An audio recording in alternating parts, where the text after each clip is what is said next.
आप सभी को नमस्कार। मैं खड़ा हूँ मोहिउद्दीन नगर क्षेत्र के अनुग्रह नगर स्थित इस युवा आम्र वृक्ष के नीचे, जहाँ बिहार के युवा नवनिर्वाचित विधायक राजेश कुमार सिंह जी का आवास भी है। अभी अभी कुछ देर पहले तक आदरणीय राजेश कुमार सिंह जी सारे लोगों से मिलते जुलते रहे थे, लड्डू बंट रहे थे और बड़े प्यार से उन्होंने ये कहा था कि ये लड्डू हमारे घर का बना हुआ है। तो इतनी अपनापन के साथ उन्होंने ये लोगों को लड्डू खिलाया। और सबसे बड़ी चीज़ थी कि इतने सारे नौजवान, इतने विभिन्न जातियों के लोग, विभिन्न क्षेत्र के लोग, विभिन्न समाज के लोग मिलने के लिए आते रहे हैं। और ये एक नई छवि उभरती हुई जा रही है आज की राजनीति की, जो मोहिउद्दीन नगर क्षेत्र में बिल्कुल एक नया अध्याय, नया चैप्टर शुरू कर रही है। और चूँकि धूप आ गई है, इसलिए राजेश जी इस शामियाने में अपने सारे मिलने वाले से मिल रहे हैं। और आप जैसा कि देख रहे हैं कि ये वही अनुग्रह नगर है जहाँ एक पूरी विरासत लेकर के हमारे राजेश सिंह जी बैठे हुए हैं। ये बहुत ही माइन्यूटली जिसको कहते हैं, बहुत ही सूक्ष्मता के साथ इन्होंने यहाँ आने वाले प्रत्येक एक व्यक्ति का ध्यान रखा है। चाहे वो पीछे बैठा हो, चाहे वो आगे बैठा हो, चाहे वो महिला हो, चाहे वो पुरुष हो, चाहे वो युवा हो, चाहे वो यहाँ के वरिष्ठ नागरिक हों, इन सारे लोगों पर इनकी नज़र रहती है, भले ही वो भीड़ में बैठे रहते हैं। और यही इनकी सफलता का एक बहुत बड़ा मूल मंत्र मैं कह सकता हूँ। और यहाँ के राजनीतिक समीकरण को एक तरह से राजेश जी ने पूरी तरह से परिवर्तित कर दिया है। कभी हमारा यह क्षेत्र विभिन्न प्रकार की जातियों के समीकरणों पे चलता था, लेकिन शायद ये पहली बार है कि राजेश कुमार सिंह जी ने इन जातीय समीकरणों को बहुत ही बुरी तरह से तोड़ दिया है। और समाज में जो समरसता है, समाज में जो एकता है, समाज के एक एक वर्ग के प्रति जो भारतीय राजनीति के बंधुओं का योगदान होना चाहिए, दायित्व होना चाहिए, उसके लिए राजेश जी हैं। मैं राजेश जी से दो चार बातें करना चाहूँगा इस अवसर पे, और ख़ास करके चूँकि ये मेरे लिए पहला इंटरव्यू है उनका। राजेश जी, आपको सबसे पहले तो जीत की बहुत बहुत बधाई। और आपने इतने अच्छे अंतर से पूर्व एमएलए को पराजित किया है, और इस तरह से आप हिस्से में ये विजय आई है। बहुत सारे लोग आपको बाहरी करते रहे हैं। तो पहले तो मैं चाहूँगा कि हमारे दर्शकों के लिए आप अपना परिचय दें और आप अपने बारे में कुछ संक्षिप्त में बताएं, ताकि लोग जान सकें कि जिस व्यक्ति को बाहरी कहा गया, वो व्यक्ति आखिर है कौन, और उसका इस मोहिउद्दीन नगर से क्या लगाव है, यहाँ की मिट्टी से उसका क्या लगाव है, और वो है क्या। तो राजेश जी का एक संक्षिप्त परिचय राजेश जी के द्वारा। देखिए, ये सवाल ही अब गलत है आपका कि बाहरी भीतरी का कहाँ कोई नारा लगा रहा है। अगर बाहरी भीतरी की बात थी तो इतना मतों से जनता ने हमको जिताया है। मैं निर्दलीय यहाँ से चुनाव लड़ा था, और निर्दलीय के रूप में भी लोगों ने मुझे एक्सेप्ट किया था द्वितीय स्थान पर। तो बाहरी भीतरी कुछ होता नहीं है। ये सब वैसे लोगों का कुछ जुबान पे वैसे लोगों के ये शब्द रहते थे जो खुद चुनाव लड़ना चाहते थे। जनता कभी इस चीज़ को एक्सेप्ट ही नहीं की है, तो इसलिए ये सवाल ही नहीं है बाहरी और भीतरी। दूसरी बात, हमारे ससुर यहाँ अनुग्रह बाबू यहाँ से विधायक रहे हैं, मंत्री रहे हैं, और लगातार सेवा करते रहे हैं। और सेवा की भाव से मेरा भी कभी भी चुनाव जीतना किसी को हराने का कभी सोच नहीं था। चुनाव जीतना एक सेवा का अवसर प्राप्त करना था।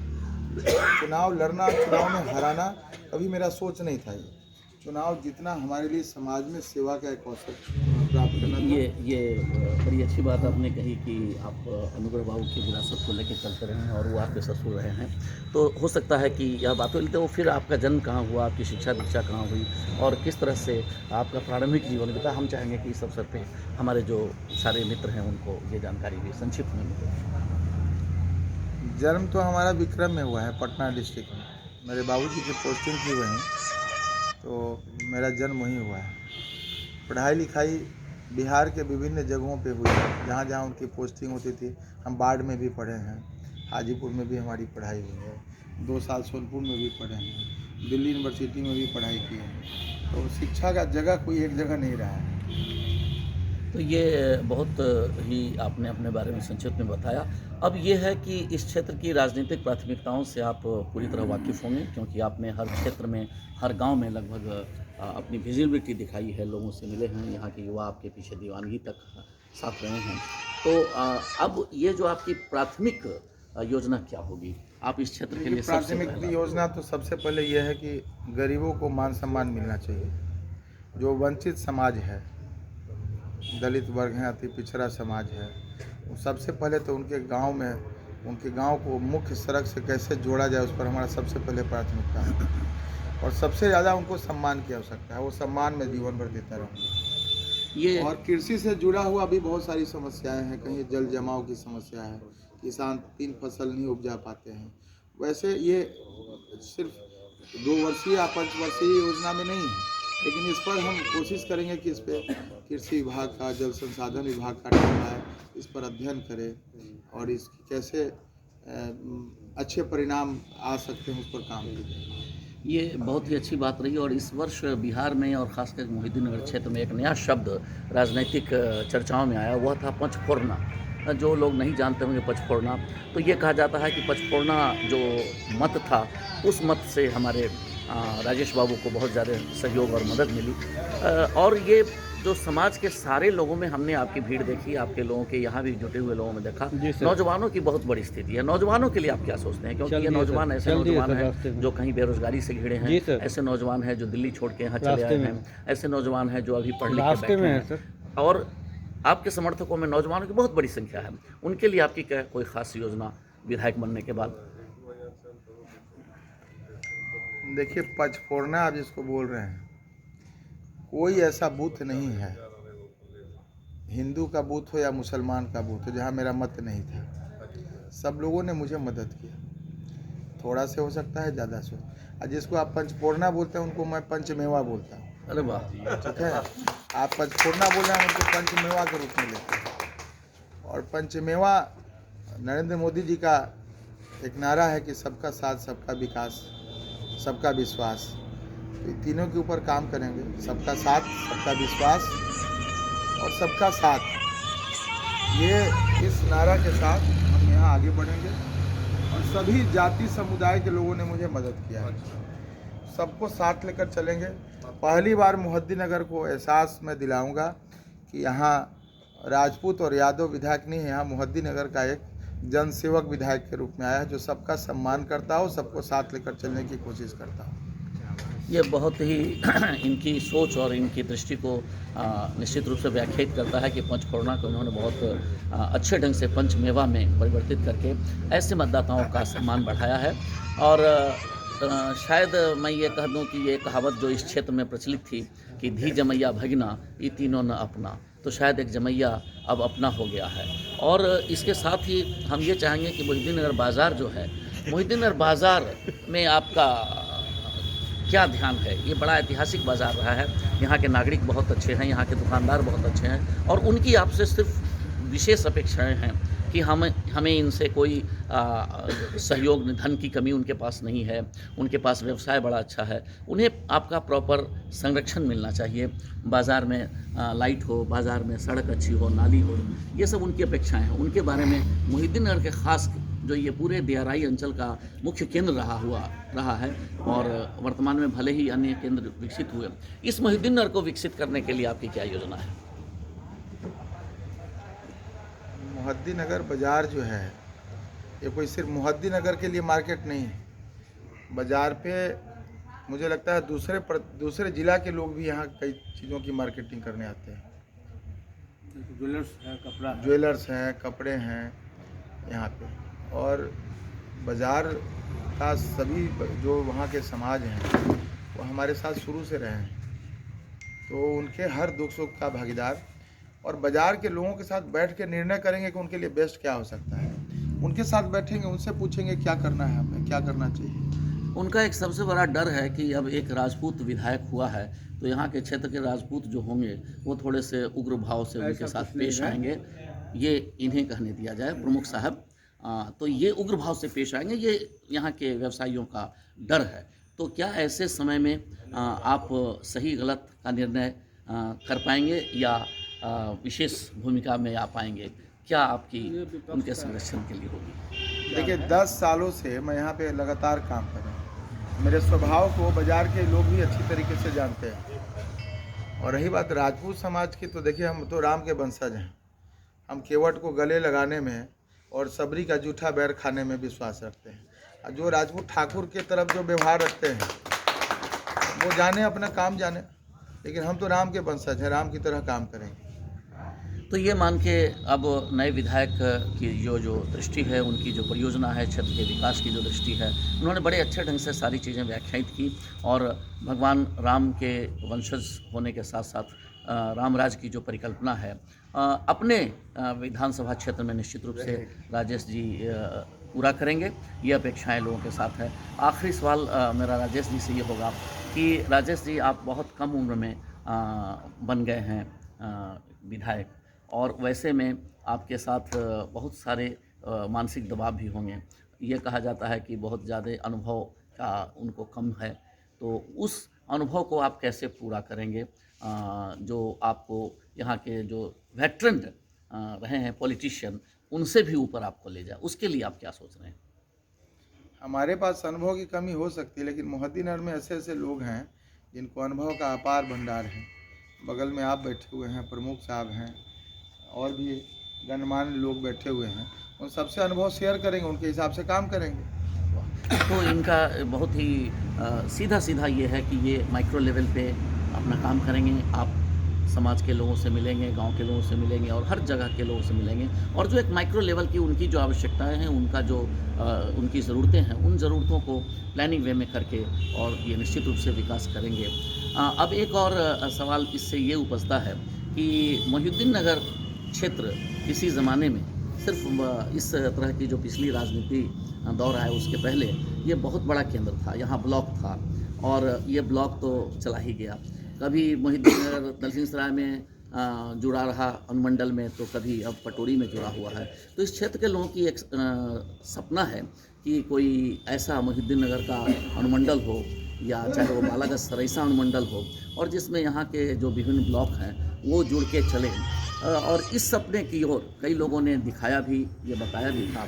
इस सपने को पूरा करने में आप कितना गहराई से सोचते हैं कि हमारे मोहिउद्दीन नगर को अनुमंडल का दर्जा मिले, और यहाँ जो बालागढ़ सरैसा के जो जनता है उसको भी एक महत्व मिले, और इस ऐतिहासिक स्थल को पुनः एक पहचान मिले आपके द्वारा? उस संबंध में आप क्या कहेंगे? ये पटोरी भी मोहद्दीन नगर का एक अंग है। ये जो विषय बार बार उठता है कि अनुमंडल कार्यालय, वहाँ अनुमंडल कार्यालय होने से विकास में कहाँ कोई अवरोध है। और इतना छोटा अनुमंडल है मोहद्दीन नगर कि एक जगह से ही विकास सब जगह हो सकता है। दूसरी बात रही ब्लॉक की, कई लोग पीछे राजनीति करते रहे कि बालागढ़ का अलग ब्लॉक होना चाहिए, तो मैं इन सब चीज़ों में पढ़ने वाला नहीं हूँ। मोहद्दीन नगर में जहाँ प्रखंड है वहीं प्रखंड रहेगा, लोग वहाँ से, सब लोग वहाँ से जुड़े, अपने विकास की बात हो, ब्लॉक प्रखंड भ्रष्टाचार मुक्त हो, थाना भ्रष्टाचार मुक्त हो, आम गरीब लोगों का काम हो। अनुमंडल का जितना नाका खुलिएगा, जितना अनुमंडल खुलेगा, उतना भ्रष्टाचार का अड्डा बनता जाएगा। जहाँ बना हुआ है उसी को ठीक से व्यवस्थित रूप से ट्रांसपेरेंट होकर काम हो, आम गरीब का भला हो। ब्लॉक में जाए तो वहाँ पे कोई आय प्रमाण पत्र बनाने के लिए, कोई दूसरा काम करने के लिए पैसा का डिमांड नहीं करे। पैसा का कोई डिमांड करता है, मुझे सीधा आकर मुझे बताइए, मैं बात करूँगा लोगों से। भ्रष्टाचार मुक्त होना चाहिए ब्लॉक और थाना और हॉस्पिटल। अब हॉस्पिटल की लोग बात करते हैं कि हमारे यहाँ हॉस्पिटल खुलवा दीजिए। एक मोहद्दीन नगर में प्रखंड में हॉस्पिटल है, मुख्यालय पर बाजार के पास जो है। एक पटोरी में हॉस्पिटल है, उसी को आधारभूत तरीके से उसी को मजबूत की जाए। सभी जगह दवा मौजूद हो, सांप काटने की दवा जो इंजेक्शन होता है वो मौजूद हो। बहुत जगह ये सब कमी है। डिलीवरी नहीं होता है वहाँ पे, डिलीवरी ऑपरेशन नहीं हो पाता है महिलाओं को, महिला के लिए डॉक्टर नहीं है। इन सब चीज़ों को हम लोग मजबूत करेंगे। अब अलग अलग गांव में हॉस्पिटल खोलिए, एक ही हॉस्पिटल सुविधा से संपन्न नहीं है, इस पे काम करने की ज़रूरत है।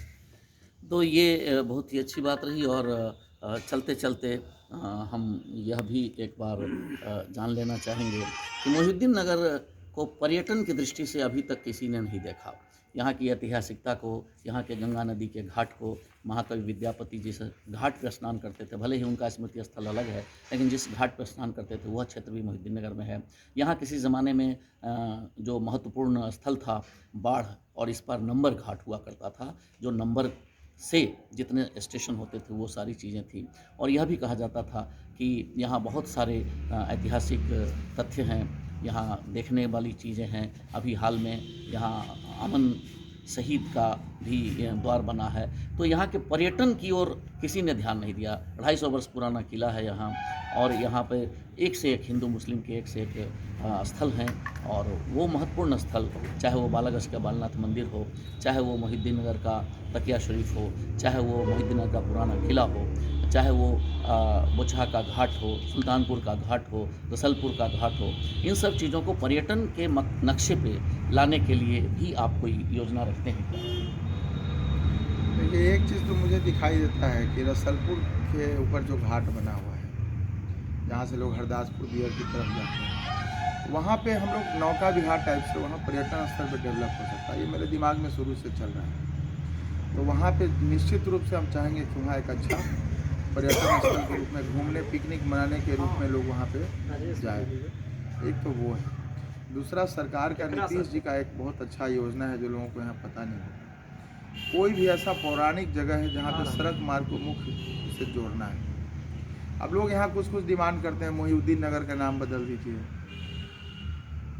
वहाँ ये बदल दीजिए। मैं इन सब चीज़ों के पक्ष में नहीं। जो पुराना कल्चर है, मोहिउद्दीन नगर है, वो मोहिउद्दीन नगर ही रहे, लेकिन उसकी अपनी पुरानी गरिमा कायम रहे, और सभी धर्म के लोगों का मान सम्मान मिले, सबका विश्वास जगे, और इस आधार पे सब जगह का एक योजनाबद्ध तरीके से हम लोग काम करें। यहाँ मैं जब इस क्षेत्र में भ्रमण कर रहा था तो एक स्थल मिला मुझे जहाँ लगभग 500 वर्ष पुरानी काली की मूर्ति है, जिसे नरहन के जो जमींदार कहें या उस समय के राजा हैं उनके द्वारा स्थापित हुई थी, और गंगा के भूस्खलन में वो स्थल ख़त्म हो गया था। उसी पास में इस क्षेत्र के बहुत प्रसिद्ध ब्रह्मचारी जी का आश्रम भी है, किंतु ब्रह्मचारी जी के आश्रम तक पहुंचने के लिए एक सही मार्ग भी नहीं है। लोग चाहते हैं कि वहाँ जाना, नहीं जा पाते हैं। तो मैं चाहूँगा कि उस ओर भी आपका ध्यान रहे, ताकि वो जो ब्रह्मचारी द्वय यहाँ रहे, जिनका काफ़ी नर नारायण के नाम से प्रसिद्ध रहा, उसी स्थल पे अभी 500 वर्ष पुरानी माँ काली की